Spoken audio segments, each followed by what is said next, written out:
Bonjour à tous, alors c'est Sébastien et cette fois-ci je suis en fait à Chiang Mai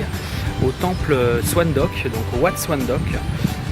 où en fait je tourne donc cette vidéo et je suis donc en Thaïlande à Chiang Mai aujourd'hui. Voilà. Alors en fait c'est une petite vidéo en fait pour vous expliquer notamment ce qui a pu se passer pour vous faire en fait un retour d'expérience sur ce que j'ai pu vivre sur un check-in en fait de nuit. Donc en fait il faut savoir que la plupart du temps en fait les check-in en fait se font à partir de 2 h dans l'après-midi. Donc en fait quand vous faites une réservation, enfin quand vos guests font une réservation en fait sur le jour dit, en fait le booking, donc le guest peut faire son check-in à partir de 14 h.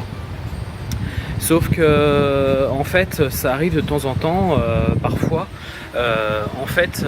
si le guest réserve, je sais pas, par exemple pour le 23, par exemple le 23 mai, voilà une date donc le 23 mai, lui en fait il y a certaines personnes qui considèrent qu'ils peuvent faire le check-in dès minuit, donc dès minuit et 1. C'est ce qui s'est passé pour moi, c'est-à-dire qu'en fait ce qui s'est passé, c'est que la personne pensait qu'en fait elle avait réservé donc pour le 23, et en fait elle pensait pouvoir faire son check-in de nuit directement dès le 23, dès 1 h du matin. Donc heureusement, bien entendu, moi j'étais en contact avec elle juste avant pour savoir à peu près à quelle heure elle allait réaliser son check-in. Et c'est là qu'elle me dit on arrive cette nuit, on arrive en fait, on atterrit, puis on arrive sur le coup d'1 h du matin. Donc là je lui dis non, vous avez fait votre réservation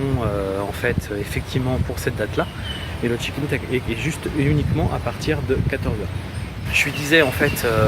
que le check-in était effectivement donc la date en question, donc le 23, mais c'était à partir de 14 h.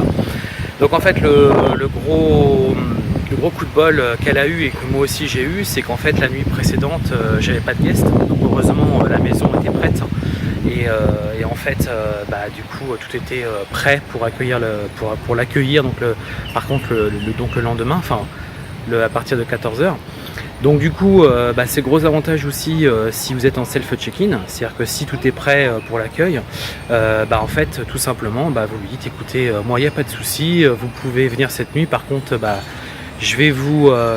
prendre la nuit, une nuit supplémentaire, donc là ça vous permet de gagner une nuit supplémentaire, ou sinon vous lui facturez à moitié prix,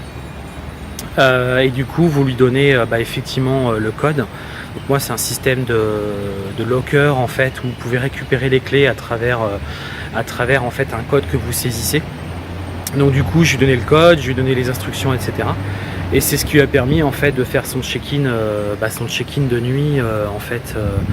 à la date en question. Et donc moi du coup ça m'a permis de prendre un booking supplémentaire et en fait de satisfaire mon client pour cette nuit là. Donc en fait c'était une vidéo pour vraiment vous faire comprendre que c'est important aussi de vérifier, de vraiment demander à quelle heure ils atterrissent, de bien confirmer avec eux qu'on s'est bien compris que le check-in c'est bien à partir de 14 h ou dans la matinée, mais c'est pas la nuit quoi. Parce que c'est pas parce que vous réservez le 23 que vous pouvez arriver le 23 à minuit 1 et faire votre check-in dès en fait minuit 1. Donc c'est important d'être vraiment en contact avec le guest, de bien lui reconfirmer, lui de redemander de confirmer son vol, ou s'il a un train, son heure d'arrivée,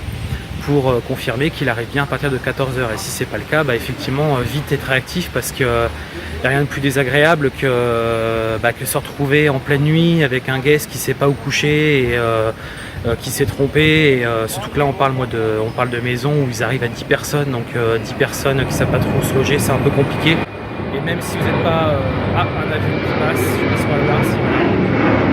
même si c'est pas de votre ressort, c'est pas de votre faute, c'est toujours désagréable. Et moi j'aime bien arranger les choses pour que les guests soient dans les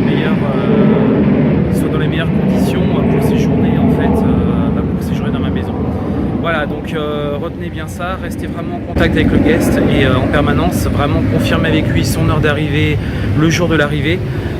qu'il n'y ait vraiment aucun souci, et méfiez-vous effectivement des check-in de nuit, parce qu'il peut y avoir parfois quelques incompréhensions. Même si à 90% 95% les personnes comprennent que le check-in c'est à partir de 14 h, certaines personnes ne font pas forcément attention et pensent qu'elles auront réservé le 23 mai, peuvent arriver dès le 23 mai à minuit. Voilà, c'était Sébastien, j'étais en direct de la Thaïlande et depuis Chiang Mai, depuis un temple, comme vous pouvez voir, un temple blanc en fait, Donc voilà, c'est vraiment agréable et c'est très joli à regarder. Voilà, je vous laisse et je vous dis à très bientôt. Ciao.